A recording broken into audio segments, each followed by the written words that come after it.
ভারতে অবস্থিত হিমালয়ের সর্বোচ্চ শৃঙ্গের নাম কাঞ্চনজঙ্ঘা। ভারতের সর্বোচ্চ শৃঙ্গ হল কাঞ্চনজঙ্ঘা। ভারতের বৃহত্তম উপহ্রদের নাম চিল্কা। ভারতের সর্বোচ্চ গিরিপথ কারাকোরাম। শিবালিক পর্বতশ্রেণী হিমালয়ের দক্ষিণ প্রান্তে অবস্থিত।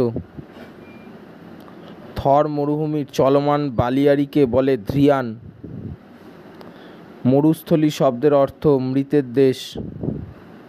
ভারতের বৃহত্তম মালভূমির নাম দাক্ষিণাত্য মালভূমি। হিমালয় কথাটির অর্থ বরফের গৃহ। আন্দামান ও নিকোবর দ্বীপপুঞ্জের সর্বোচ্চ শৃঙ্গের নাম স্যাডল পিক। মেঘালয়ের উচ্চতম অংশটির নাম শিলং পাহাড়। পাঞ্জাবে নিচু প্লাবনভূমিকে স্থানীয় ভাষায় বলা হয় ধায়া। ভারতের বৃহত্তম কয়াল ভেম্বনাদ।